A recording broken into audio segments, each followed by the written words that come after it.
पक्षी कैसे भोजन करते हैं? चोंच के द्वारा। हमारा राष्ट्रीय पक्षी पीकॉक मोर। हरियाणा का राजकीय पक्षी काला तीतर और हरियाणा का राजकीय पशु नीलगाय। आज हम पढ़ेंगे झरोखा पुस्तक में पाठ 9 कक्षा 4 झरोखा पुस्तक पाठ 9। चोंच और पंजे। चोंच और पंजे कबूतर देखें, चोंच और पंजे देखें। कौवा देखें, चोंच और पंजे देखें। शक्कर खोरा देखें, चोंच और पंजे भी देखें। बत्तख देखो, चोंच और पंजे भी देखो।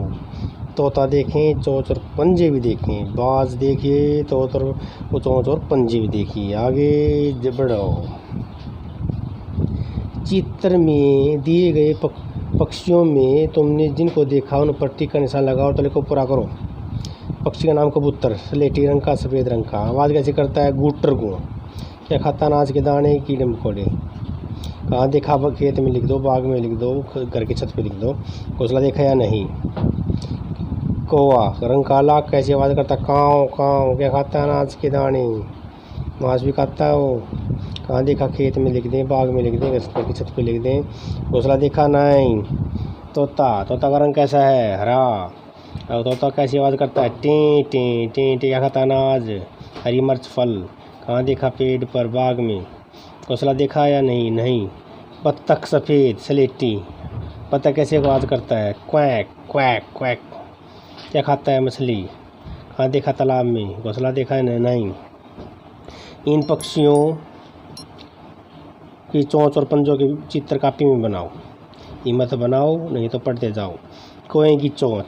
गोलू अपने घर की छत पर खेल रहा था, तभी वहाँ एक कौवा आकर बैठा। गोलू ने देखा, उसने अपनी चोंच में एक चूहा दबा रखा था।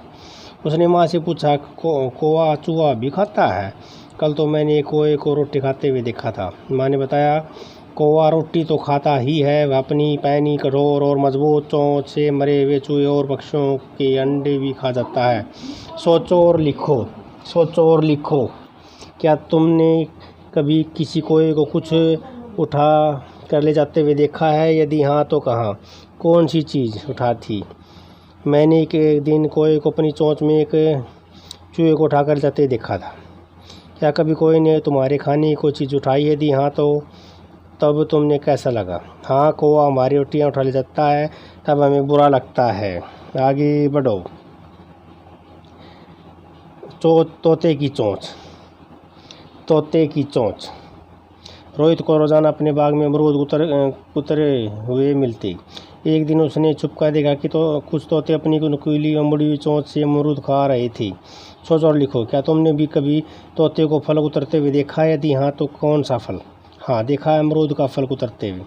तोते के अलावा कौन से पक्षी फल उतरते हैं? कोयल, चिड़िया।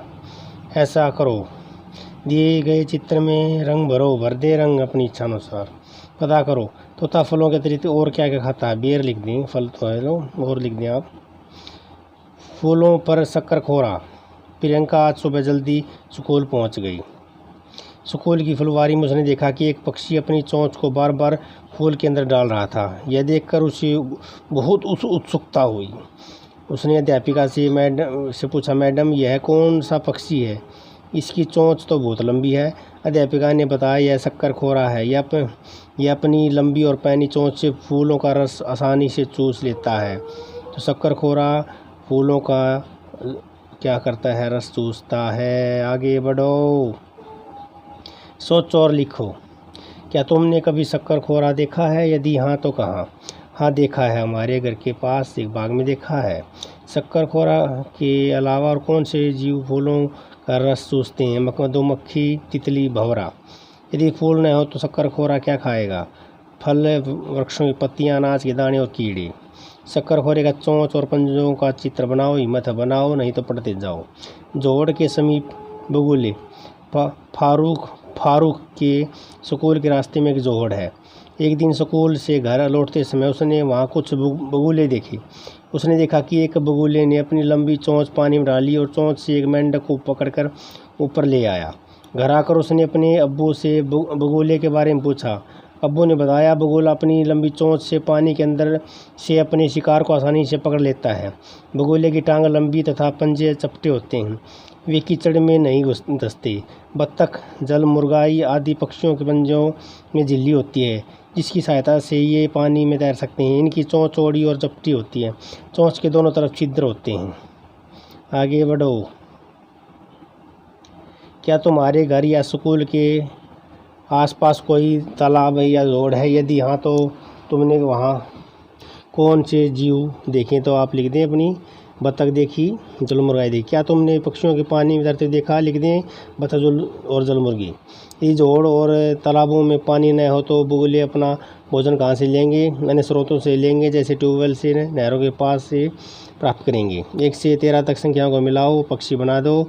और ये भी एक सलीम मोइजुद्दीन अली हैं, भारतीय पक्षी वैज्ञानिक। इन्हें बर्डमैन के नाम से जाना जाता है। भारत में ये भी पढ़ लें, बहुत ज़रूरी है।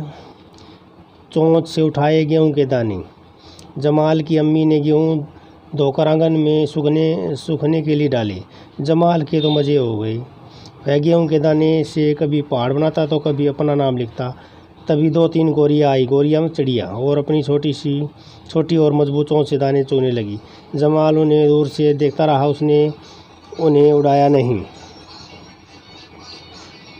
तुमने किसी पक्षियों के दाना चुगते हुए देखा है? कबूतर को, चिड़िया को, फकड़ा को? क्या कभी तुमने पक्षियों को दाना डाला है? यदि हाँ तो कब और कहाँ? हाँ, कई बार डाला है। अपने घर की छत पर। पक्षियों को दाना डालना कैसा लगा? बहुत अच्छा लगा। बाज से उड़ा रानी का हार। बाज ले उड़ा रानी का हार। छुट्टियों में सलीम अपने अब्बू के साथ अपनी खालाजान के घर गया हुआ था। एक दिन खालाजान ने सलीम को एक कहानी सुनाई। एक बाज रानी का हार उठा ले गया। उड़ते उड़ते उसे मांस का एक टुकड़ा दिखा। उसने हार को वहीं छोड़ दिया और मांस के टुकड़े को अपने पंजों के बीच से दबाकर उड़ गया।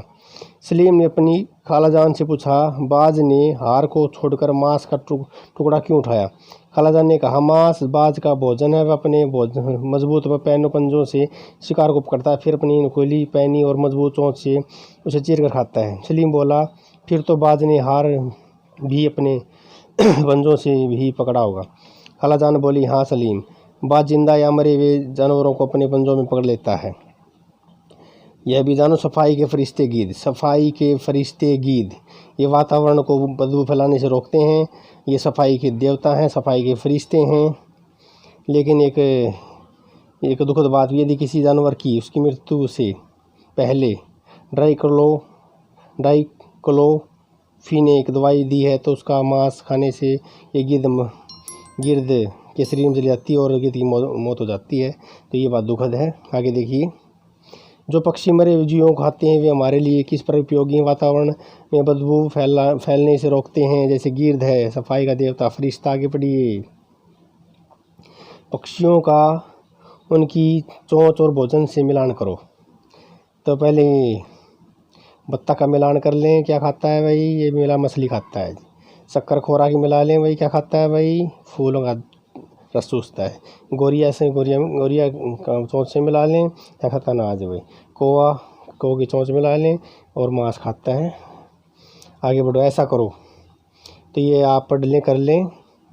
एक सादा चौकोर आगे चलो। ये आगे के लिए गतिविधि खुद करें। ये गतिविधि आप खुद कर लें और पक्षी का नाम लिख लें और उसके पंजे द्वारा किए जाने वाले काम। बाज शिकार पकड़ता है, बत्तख पंजों से तैरता है, तोता पैरों पेड़ पर बैठता है और नीलकंठ अपने पंजों से ज़मीन पर चलता है। तो ये अलग अलग कार्य हैं। ये भी पढ़ लें आप। जय श्री कृष्ण।